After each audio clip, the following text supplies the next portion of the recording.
नमस्कार, आप देख रहे हैं कुंडेश्वर टाइम्स। मध्य प्रदेश की विधानसभा में 19 अप्रैल 2023 को संविधान निर्माता डॉक्टर बाबा साहब भीमराव अंबेडकर की प्रतिमा का अनावरण समारोह आयोजित किया गया। इस अवसर पर मध्य प्रदेश के यशस्वी विधानसभा अध्यक्ष गिरीश गौतम, मध्य प्रदेश के यशस्वी मुख्यमंत्री शिवराज सिंह चौहान, मध्य प्रदेश के गृह मंत्री डॉक्टर नरोत्तम मिश्रा, नेता प्रतिपक्ष डॉक्टर गोविंद सिंह सहित कई बड़ी हस्तियां मौजूद रहीं। कार्यक्रम के दौरान प्रतिमा अनावरण का कार्यक्रम मध्य प्रदेश की विधानसभा अध्यक्ष गिरीश गौतम एवं मुख्यमंत्री शिवराज सिंह चौहान ने उपस्थित मंत्रीगण व विधायक गणों के समक्ष संपन्न हुआ एवं कार्यक्रम को मध्य प्रदेश के मुख्यमंत्री और विधानसभा अध्यक्ष ने संबोधित किया एवं क्या कहा, देखिए भोपाल से कुंडेश्वर टाइम्स के लिए एसके कुष्माकर की स्पेशल रिपोर्ट।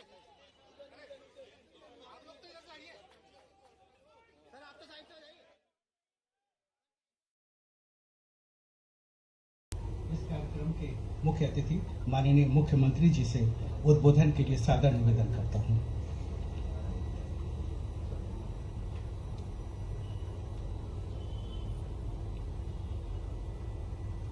हमारे विधानसभा के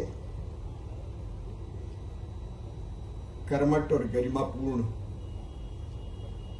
व्यवहार से जिन्होंने हम सबको प्रभावित किया है, अध्यक्ष आदरणीय गिरीश गौतम जी, हमारे विशिष्ट अतिथि द्वय नेता प्रतिपक्ष श्रीमान गोविंद सिंह जी, संसदीय कार्य मंत्री श्री नरोत्तम मिश्रा जी, विधानसभा के प्रमुख सचिव सिंह साहब, मंत्रिमंडल के साथीगण, विधायक साथीगण, यहां उपस्थित प्रिय बहनों और भाइयों, आज मैं सबसे पहले अध्यक्ष महोदय के प्रति अपना आभार प्रकट करना चाहता हूं। डॉक्टर साहब की प्रतिमा थी, बाबा साहब की प्रतिमा थी, लेकिन वो जैसी होनी चाहिए आपके मन में भाव आया, और अभी हमारे मित्र इंद्रेश जी भी बैठे, उनके मन में भी भाव आया, और उसके बाद आपने ये फैसला किया केवल प्रतिमा लगाने से सब हो जाएगा ऐसा नहीं है, लेकिन प्रतिमा पथ प्रदर्शन करती है। जब आप यहां से निकलेंगे, बाबा साहब को देखेंगे और प्रणाम करेंगे, तो आप में से कई सोचते भी होंगे और हम सोचें भी कि बाबा साहब को तो हम मानते हैं, बाबा साहब का हम सब आदर करते हैं, बाबा साहब हम सबकी श्रद्धा के केंद्र हैं, बाबा साहब ज्ञान और कर्म के संगम हैं, बाबा साहब संविधान के निर्माता है। अगर हम मुख्यमंत्री, मंत्री, विधायक, सांसद के रूप में बैठे हैं तो बाबा साहब द्वारा बनाए गए संविधान के कारण ही बैठे। बाबा साहब ने जीवन भर संघर्ष किया समता मूलक समाज के निर्माण के लिए, और ये बात सही कही नेता प्रतिपक्ष जी ने। उनका जो उद्घोष था, शिक्षित बनो, संगठित रहो, संघर्ष करो, ये प्रासंगिक है। वो कहते थे शिक्षित बन गए तो फिर तुम शेर की तरह दहाड़ोगे, अपने अधिकारों के प्रति जागरूक होगे। और बाबा साहब को ये ना माने कि केवल कुछ लोगों के थे। बाबा साहब देश की 130 करोड़ जनता के श्रद्धा के केंद्र है। हम सब बाबा साहब को मानते हैं। ये बात सच है कि समाज में जो पीछे रह गए, नीचे रह गए, दलित, पीड़ित, शोषित, उनकी आवाज बन के वो उभरे थे। और आज जो उनके कल्याण के काम हो रहे हैं, बाबा साहब का योगदान कोई भुला नहीं सकता। आज हम यही संकल्प लें कि बाबा साहब को मानते हैं, बाबा साहब की माने, उनने जो कहा उसके अमल और करेंगे, और अमल भी हर समय करें, 5 साल। कई बार लगता है कि अभी अमल करने का मौका है, तो मेरा कहना 5 साल अमल करें, सब मिलकर अमल करें। हमने कोशिश की है कि जहां बाबा साहब की जन्मस्थली मध्य प्रदेश वास्तव में सौभाग्यशाली है। उनका जन्म हुआ, पहले महू कहते थे, अब डॉक्टर बाबा साहब अम्बेडकर नगर है। हमारे लिए सौभाग्य की बात है। वहां उनका स्मारक भी बना और अभी अभी कई दिनों से हम लोग प्रयत्नशील थे, क्योंकि महू की जमीन डॉक्टर बाबा साहब अम्बेडकर नगर की जो जमीन है वो सेना के पास है और सेना से जमीन, क्योंकि सेना की लेने की एक बड़ी जटिल प्रक्रिया होती है, लेकिन मैं आप सबको शुभ सूचना देना चाहता हूं कि 3.5 एकड़ जमीन हमको सेना से वहां मिल गई है, एनओसी मिल गई। और हमने उस समिति को, जो वहां समिति काम कर रही है, उस समिति को जमीन ट्रांसफर की है। वहां 14 अप्रैल को अंबेडकर महाकुंभ का आयोजन होता है और बाहर से आने वाले जितने श्रद्धालु हैं उनकी ठीक व्यवस्था करने का प्रयत्न होता है। लेकिन इस जमीन के कारण अब हमारे पास इतनी सुविधा है कि हम और भी रचनाएं कर पाएंगे, जिसमें श्रद्धालुओं के ठहरने की भी ठीक व्यवस्थाएं होगी। और ये बात सच है कि हम सब उनके अनुयायी हैं, लेकिन उनके सपनों को पूरी तरह से साकार करने के लिए रोज काम करने की जरूरत है। हम रोज उस दिशा में काम करने का संकल्प लें। एक बार मैं फिर विधानसभा अध्यक्ष जी के प्रति धन्यवाद ज्ञापित करते हुए, उन्होंने अनेकों मौलिक कदम उठाए हैं संविधान के अनुसार विधानसभा को चलाने के लिए, इसलिए मैं उनको एक बार फिर धन्यवाद देता हूं। आप सब उस अवसर पर पधारे, इसलिए आपका भी आभारी हूं।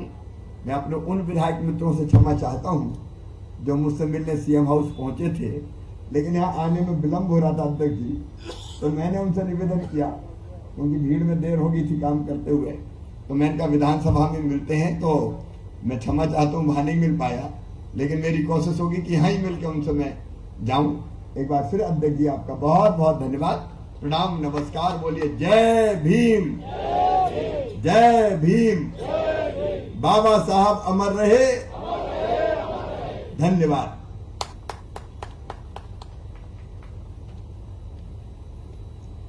अब मैं माननीय अध्यक्ष महोदय से उद्बोधन के लिए सादर निवेदन करता हूं।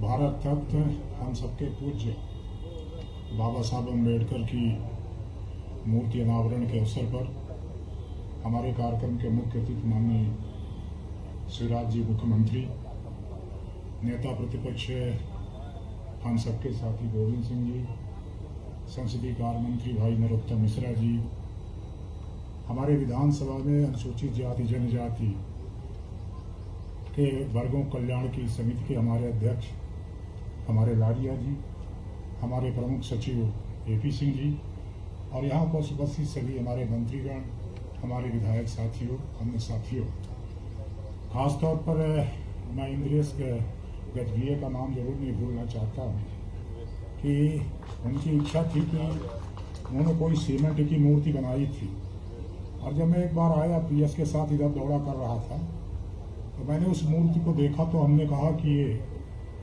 भारत रत्न के हमारे बाबा साहब अम्बेडकर के अनुरूप नहीं है, तो हमने कहा इसको परिवर्तन करना है और कोई ऐसा मूर्ति का हम स्थापना करें जो प्रतिष्ठापूर्ण हो, सम्मान पूर्वक हो और लोगों को ऐसा लगे कि दयनीयता के हालत में हमारी कोई मूर्ति नहीं है।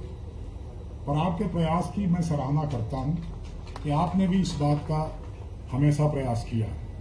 मैं मध्य प्रदेश समग्र अनुसूचित जनजाति समाज संघ, अखिल भारतीय भलाई समाज महासंघ, अखिल भारतीय पिछड़ा वर्ग अनुसूचित जाति जनजाति समाज संघ, अखिल भारतीय सफाई मजदूर कांग्रेस, अनुसूचित जाति वाल्मीकि महासभा, सकल वाल्मीकि पंचायत, वाल्मीकि महापंचायत, कोरी कोली समाज संघ, मध्य प्रदेश कोरी समाज संघ, मध्य प्रदेश अजाक्स मंत्रालय शाखा वल्लभ भवन भोपाल, मध्य प्रदेश आदिवासी समाज कल्याण परिषद, अखिल भारतीय मेहरा समाज संघ, समग्र अनुसूचित जनजाति समाज संघ, अखिल भारतीय मेहरा समाज संघ, मध्य प्रदेश अनुसूचित जाति समाज संघ, मध्य प्रदेश वाल्मीकि महापंचायत, मध्य प्रदेश जांगड़ा महासंघ, मध्य प्रदेश अनुसूचित जाति परिषद संघ, बसौर समाज विकास समिति, धानुक समाज भंगकर्ता समूह ग्रुप, बौद्ध समाज संघ, कल्प शोका जन कल्याण समिति, महार समाज संघ, सुदर्शन बगौर समाज संघ, मध्य अहिवार समाज संघ, कातिया समाज संघ आदि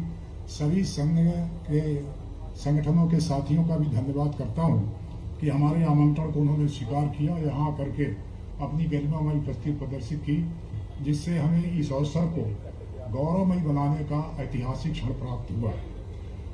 मैं ज़्यादा, चूंकि हमारे माननीय मुख्यमंत्री जी बोल चुके हैं, मैं ऐसा समझता हूं कि बाबा साहब के बारे में बोलना एक तरह से उनके व्यक्तित्व के बारे में हम जितना कहें उतना ही कम होगा, क्योंकि उन्होंने समाज को एक चेतना दी और यदि उनने कहा कि शिक्षा प्राप्त करो तो समाज को चेतना ही दे रहे थे। मैं ऐसा नहीं कहता कि 100% शायद वही हो, परंतु उसके कारण भी आज समाज का हर वर्ग, चाहे जिस स्तर का हो, वो शिक्षा प्राप्त करने की ओर अग्रसर है। और आज की सरकारें, खासतौर पर मध्य प्रदेश की हमारी सरकार, लगातार इस बात का प्रयास कर रही है कि कोई इस तरह का व्यक्ति बचे नहीं जो शिक्षा से वंचित हो जाए, और न केवल शिक्षा प्राप्त करे, उच्च शिक्षा गुणवत्तापूर्ण प्राप्त करे। इसलिए लगातार प्रयास हो रहे हैं। इसलिए मैं मध्य प्रदेश के हमारे यशस्वी मुख्यमंत्री जी को धन्यवाद करता हूं कि बाबा साहब के उस सपने को पूरा करने में अपना योगदान देने में कोई कसर नहीं छोड़ी है। इसलिए मैं उनका धन्यवाद करता हूं। आप सबको धन्यवाद करता हूं कि आप मेरे निमंत्रण पर यहाँ आए और इसको स्वीकार किया, मेरे आमंत्रण को, यहाँ पर उपस्थित हुए।